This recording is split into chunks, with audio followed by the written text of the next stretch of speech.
ഒരു night ride കഴിഞ്ഞ് വരുന്ന വഴിയാണ് കേട്ടോ. അപ്പോഴാണ് പാനിപൂരിൻ്റെ കട ഞങ്ങൾ കണ്ടത്. ലൊക്കേഷൻ വരുന്നത് കൊയിലാണ്ടി ബസ് സ്റ്റാൻഡിൻ്റെ തൊട്ടടുത്തായിട്ട് തന്നെയാണ് കേട്ടോ.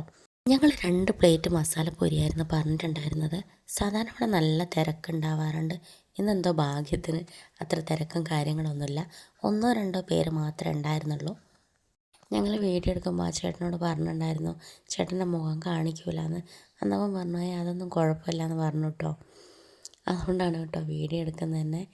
ഇവരിങ്ങനെ ഇത് ഉണ്ടാക്കുമ്പോൾ ഓരോരോ സാധനങ്ങൾ ഒഴിക്കുന്നത് തന്നെ ഒരു പ്രത്യേക സ്റ്റൈലിലാണ് കേട്ടോ. നല്ല രസമാണ് ഇതിങ്ങനെ കണ്ടു നിൽക്കാൻ വേണ്ടിയിട്ട്. ഫൈനലി നമ്മുടെ മസാലപ്പൂരി ഇവിടെ റെഡിയായി കഴിഞ്ഞ് ഇനി ഞാൻ ടേസ്റ്റ് ചെയ്ത് നോക്കട്ടെ കേട്ടോ. നല്ല ടേസ്റ്റ് ഉണ്ടായിരുന്നു കേട്ടോ. അത്യാവശ്യം നല്ല ചൂടോടുകൂടി തന്നെ കഴിക്കുമ്പോൾ അടിപൊളിയായിരുന്നു. ഞങ്ങളത് മുഴുവൻ കഴിച്ചു കേട്ടോ. അതിന് ശേഷം ഞങ്ങൾ ഒരു പ്ലേറ്റ് പാനിപൂരി കൂടെ പറഞ്ഞിട്ടുണ്ടായിരുന്നു. ഒരു പ്ലേറ്റ് പാനിപൂരിൻ്റെ അകത്ത് 8 ബോൾസാണ് ഉണ്ടാവുക. ആ ബോൾസിൻ്റെ കുഴിയിലേക്ക് തന്നെ ഓരോ ഐറ്റംസൊക്കെ ഇങ്ങനെ ഒഴിക്കുന്നത് കാണാൻ തന്നെ നല്ല രസമാണ് കേട്ടോ.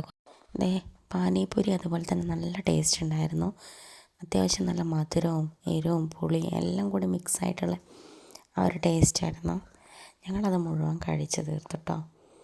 അപ്പോൾ ഇനി ഞങ്ങൾ വീട്ടിലേക്ക് പോവുകയാണ്. Okay, bye.